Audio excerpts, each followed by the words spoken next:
Un dels aspectes rellevants de la transició energètica és el model de generació i de distribució de l'energia elèctrica. El món local ha patit la coacció de les empreses distribuïdores. Són contínues les queixes de la manca d'informació i atenció dels usuaris i pel dèficit de la xarxa. Els municipis no podem ser més espectadors del sistema elèctric. Volem i hem de participar en el procés de transició.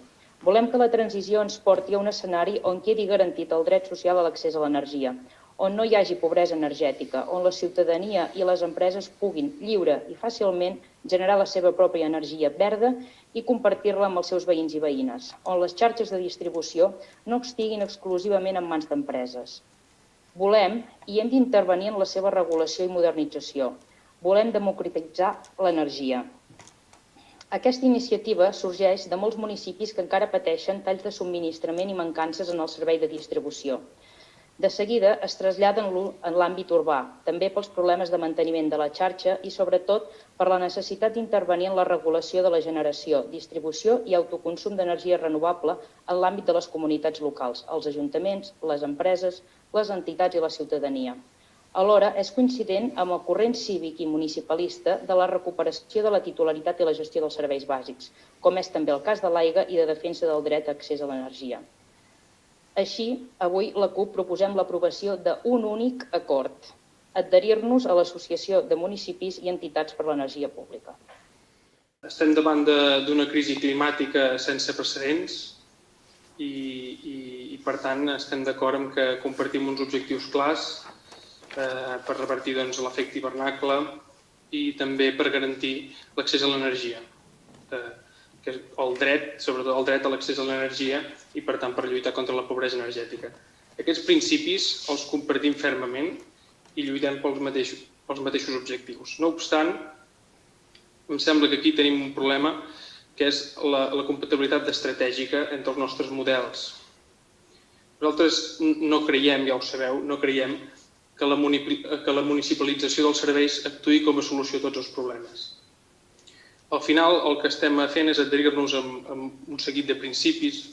Aquesta proposta el que proposa és adherir-nos a un seguit de principis que, per exemple, són recolzar i difondre i promoure la titularitat de la propietat, la gestió pública de les xarxes de distribució d'energia.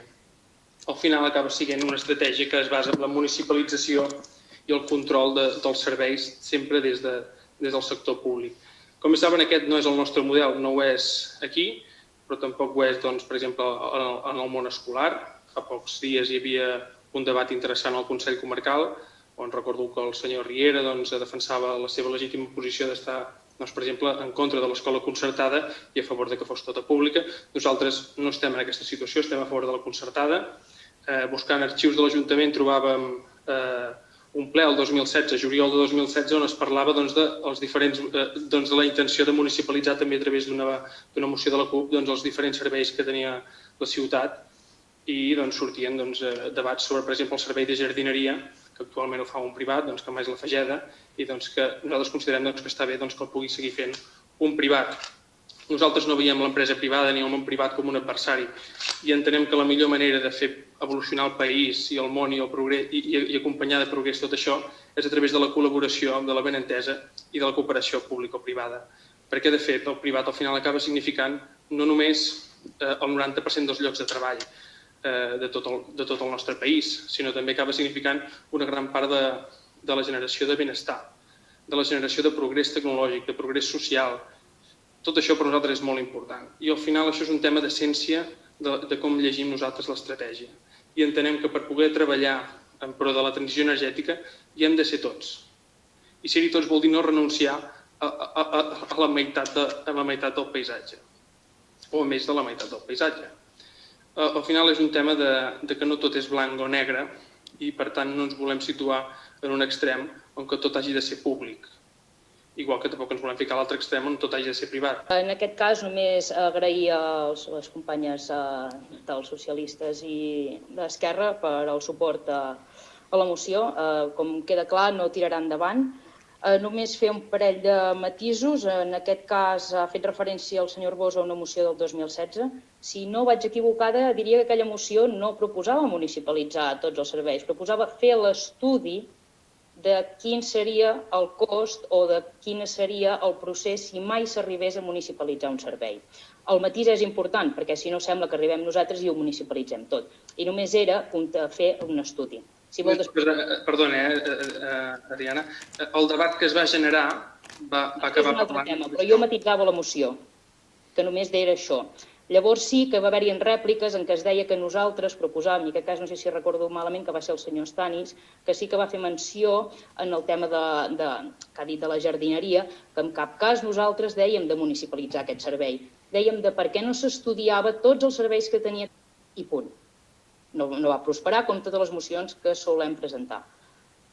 Respecte a aquest cas que parlen que no tot és blanc o negre, doncs potser Girona sí que està a un extrem, perquè hi és. I Girona hi és, i si no vaig equivocada, el seu en Martí Terés, que és de Junts, està a la Junta, perquè si no vaig equivocada, ara no sabria el càrrec, però sí que està a la Junta com a representant de Girona i té poder. Per tant, doncs potser allà sí que s'han posat d'un extrem. No m'equiolot, que viurem en tons de grisos. La municipalització potser no és la solució? No, però potser adherir-nos aquí, escoltar, proposar, formar part, per què no? Vull dir, ens hem adherit a moltes coses que dius, ara estarem per la de model de... Recordo l'Antum, que ens la va presentar el senyor Güell de la mobilitat, també hi som. I l'altra era la de la C-17, crec que també estàvem a la C-17, també estàvem a la de Rodalies de la Torelló que arriba el tren. També ens queda una mica lluny, però també estem allà per participar, per col·laborar, per aprendre.